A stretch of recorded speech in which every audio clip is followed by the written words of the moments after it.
ዓለምን ወደ ጨለማ ሊመልስ የሚችል የዲጂታል የጥፋት ቀጠሮ። የአሜሪካ እስራኤል ኢራን ጦርነት መዘዘ ብዙ ሆኗል። የኢራን አብዮታዊ ዘብ IRGC በፋርስ ባህረ ሰላጤ ላይ የሰነዘረው ዛቻ የዓለምን የኢንተርኔት የደም ስር በመበጠስ መላውን የሰው ልጅ ወደ ቀደመ ጨለማ ዘመን ሊመልስ የሚችል ታላቅ አደጋ ሆኗል። ይህ ዝም ብሎ የሚታለፍ የፖለቲካ ፉከራ ብቻ ሳይሆን የዓለምን ኢኮኖሚ የጀርባ አጥንት ለመስበር የታለመ ግልጽ ወታደራዊ ስትራቴጂ ነው ተብሎ ይወሰዳል። ሳይቸኩሉ የታጠቁ ሳይሮጡ ይቀድማሉ እንዲሉ የኢራን አብዮታዊ ዘብ IRGC ዓለምን ክፉኛ የሚያስበረግግ አዲስ የኃይል እርምጃ አሳይቷል።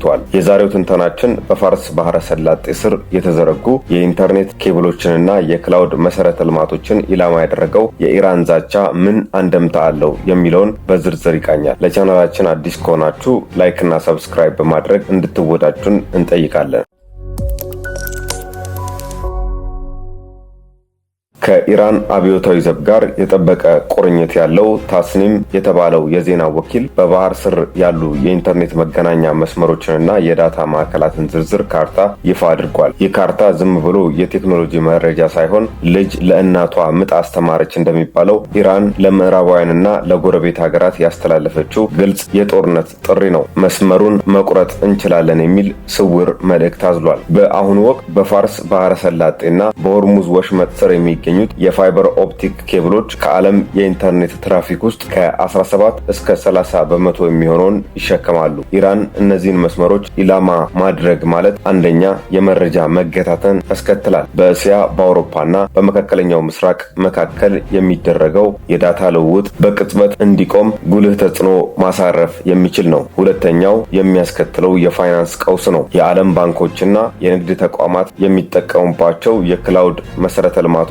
አማዞን፣ ጉግል፣ ማይክሮሶፍት በዚሁ ቀጠና ላይ የተከማቹ በመሆናቸው የዓለም አቀፍ የገንዘብ ዝውውር ሽባ የመሆን እጣ ፈንታን ይጋፈጣል። ሌላኛው የጥገና እጦት ነው። ኬብሎቹ ቢበጠሱ እንኳን ቀጠናው የጦር ቀጠና በመሆኑ የጥገና መርከቦች ገብተው ለመጠገን ወራት ሊወስድባቸው ይችላል። ይህ ደግሞ ጅብ ከሄደ ውሻ ጮኸ እንዲሉ አደጋው ከደረሰ በኋላ መቆጨት ትርጉም እንደሌለው ያሳያል። አሳሳቢው የአደጋ ቀጠና ጦርነት እያየለበት በመሄዱ እጅግ አስጨናቂ ስፍራ ሆኗል። የሆርሙዝ ወሽመጥ በስፍራው መገኘቱ ትልቅ ተጽዕኖ ፈጥሯል። ይህ ቀጠና ቀደም ሲል የነዳጅ ማስተላለፊያ ብቻ ነበር። አሁን ግን የዓለም የዲጂታል መረጃዎች የደም ዝውውር ማዕከል ሆኗል። ኢላማ የተደረጉት የተባበሩት አረብ ኤምሬቶች፣ ካታር፣ ባህሬን፣ ሳውዲ አረቢያ የሚጠቀሙባቸው የክላውድ መሰረተ ልማቶችና የባህር ስር ኬብሎች ናቸው። የኢራን ብልጫ በጉልህ የታየበት አካባቢ ሆኗል። ኢራን ከጎረቤቶቿ በተቃራኒ በባህር ስር ኬብሎች ላይ ያላት ጥገኝነት ዝቅተኛ በመሆኑ ራቁቱን የቆመ ግርፋት አይፈራም እንዲሉ መስመሩ ቢበጠስ ኪሳራው የሌሎች እንጂ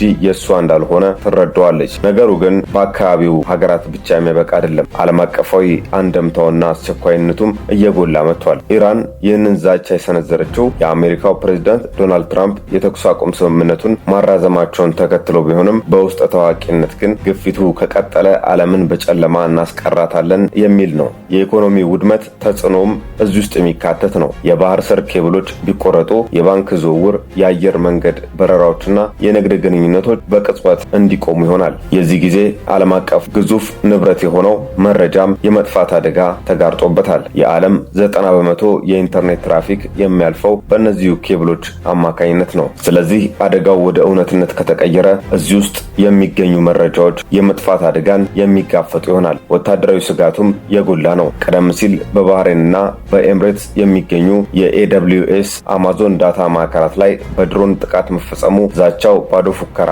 አለመሆኑን ያረጋግጣል። ከመሞት በፊት መቃብር መቆፈር አይቻልም፣ ነገር ግን ዓለም ለዚህ ዝግጁ ናት ወይ የሚለው ትልቁ ጥያቄ ነው። ኢራን የሆርሙዝ ወሽመጥን የነዳጅ ብቻ ሳይሆን የመረጃ ማነቆ ቾክ ፖይንት አድርገዋለች።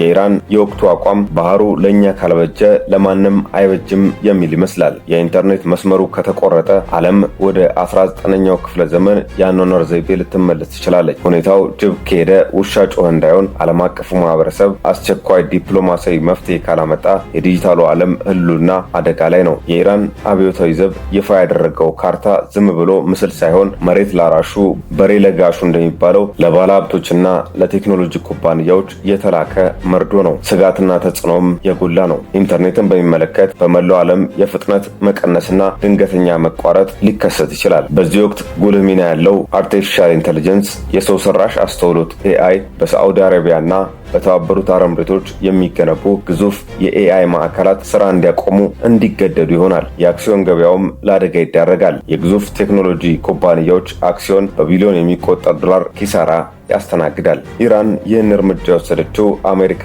የጣለችባትን ጫና ለመቀልበስ እንደ መሳሪያ በመጠቀም ነው። ለሞኝ ሰማይ ቅርቡ ነው እንደሚባለው ኢራን ይህን ካደረገች የዓለም ሰላም ብቻ ሳይሆን የሰው ልጅ የዕለት ተዕለት ኑሮ ከዲጂታል ክፍያ እስከ ሆስፒታል አገልግሎት ሊናጋ ይችላል። አሁኑኑ ዓለም አቀፍ መፍትሄ ካልተገኘ የዲጂታሉ ዓለም ህልውና በአንድ ወታደራዊ ትዕዛዝ ብቻ ሊጠፋ ይችላል። የኢንተርኔት መስመሩ መቆረጥ ማለት ለዘመናዊው ዓለም የመጨረሻው መጀመሪያ ሊሆን ይችላል። ተጽዕኖ የአካባቢውን ሀገራት ብቻ ሳይሆን መላውን ዓለም የሚጎዳ በመሆኑ በተለይም የዲጂታል ሰንሰለት መበጠስና የአፍሪካ ዕጣ ፈንታ ትልቅ ጥያቄ የሚነሳበት ነው። የጎረቤት ቤት ሲቃጠል ወደ እኔ አያልፍም አይባልም እንዲሉ በፋርስ ባህረ ሰላጤ የተደቀነው የኢንተርኔት ዛቻ መካከለኛው ምስራቅን ብቻ ሳይሆን አፍሪካንና መላውን ዓለም ወደ ከፋ ጨለማ ሊከት የሚችል የክፍለ ዘመናት ትልቁ ስጋት ሆኗል። የተያዘው የፈረንጆቹ ዓመት 2026 የኢራን ጦርነት የጀመረበት ዓመት ነው። ዋና ዋና ተዋናዮቹ በአሜሪካ በኩል ፕሬዝዳንት ዶናልድ ትራምፕ የኢራንን የኒውክሌርና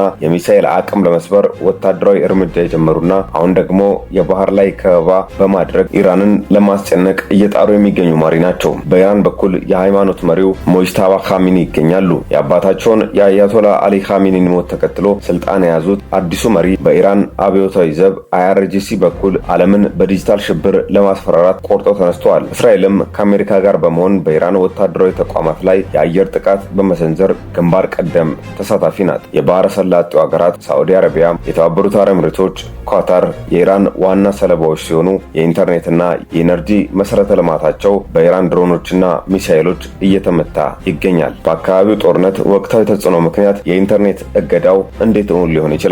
ኢራን ዛቻዋን ወደ ተግባር ለመለወጥ ያሏት መንገዶች ሳይቸኩሉ የታጠቁ ሳይሮጡ ይቀድማሉ በሚል ስሌት የተደገፉ ናቸው። የባህር ስር ኬብሎችን መቁረጥ የፋርስ ባህረ ሰላጤ ጥልቀት የሌለው በመሆኑ ኢራን በሰርጓጅ መርከቦች ወይም በልዩ የኮማንዶ ኃይል አማካኝነት የፋይበር ኦፕቲክ ኬብሎችን በቀላሉ መቁረጥ ትችላለች። የዳታ ማዕከላትን መምታትም ሌላኛው ነው። በኤምሬትስና በባህሬን የሚገኙ ግዙፍ የክላውድ ማዕከላት AWS ጉግል ላይ የሚሳኤል ጥቃትን በመሰንዘር መረጃን ማውደም ይገኝበታል። የጥገና መርከቦችን ማገድም ሌላኛው ነው። ኬብሎቹ በሌላ ምክንያት ቢበላሹ እንኳን ኢራን ወሽመጡን በመዝጋት የጥገና መርከቦች እንዳይገቡ በማድረግ ዓለምን ለረጅም ጊዜ በኢንተርኔት እጦት ማቆየት ትችላለች። ለአፍሪካ ይህ ዜናም ከድጡ ወደ ማጡ ነው። በተለይ ምስራቅ አፍሪካ ኢትዮጵያን ጨምሮ ከዓለም ጋር የምትገናኝባቸው ዋና ዋና ኬብሎች እንደ ቱ አፍሪካና CEMEWE በዚህ ቀጠና የሚያልፉ ናቸው። የኢኮኖሚ ሽባነት ተከትሎ ይመጣል። አፍሪካ በአሁኑ ወቅት በዲጂታል ባንክና በሞባይል ገንዘብ ኢትዮጵያ እንደምትጠቀምባቸው ያሉት ኤምፔሳ፣ ቴሌብር ላይ ጥገኛ ናት። ኢንተርኔት መቋረጥ ማለት ንግድ ይቆማል፣ ሰው ገንዘቡን ማንቀሳቀስ አይችልም ማለት ነው። የግንኙነት መቋረጥም ሌላኛው ነው። ከአፍሪካ ወደ አውሮፓና እስያ የሚደረጉ የመረጃ ልውውጦች 30 በመቶ የሚሆኑት በዚህ መስመር የሚያልፉ በመሆናቸው አህጉሪቱ ከዓለም ተገላ ትቀራለች። የፕሮጀክቶች መስተጓጎልም እንደዚሁ። እንደ ቱ አፍሪካ ፒርስ ያሉ ግዙፍ የአፍሪካን የኢንተርኔት ፍጥነት ለመጨመር የታቀዱ ፕሮጀክቶች በኢራን ጦርነት ምክንያት ተቋርጠዋል። ይህ ማለት የአፍሪካ የቴክኖሎጂ እድገት ወደኋላ ይመለሳል ማለት ነው። አፍሪካውያንና ዓለም አቀፉ ማህበረሰብ አማራጭ የሳተላይት መገኛዎችን እንደ ስታርሊንክ ማስፋፋትና ለዲጂታል ደህንነታቸው ቅድሚያ መስጠት አለባቸው። ኢራን ለመቁረጥ እየዛተች ያለችው ኬብል ብቻ ሳይሆን የቢሊዮኖችን ሕይወት የተሳሰረበትን ክር ነው። የዛሬን አበቃን። ቸር ቆዩልን።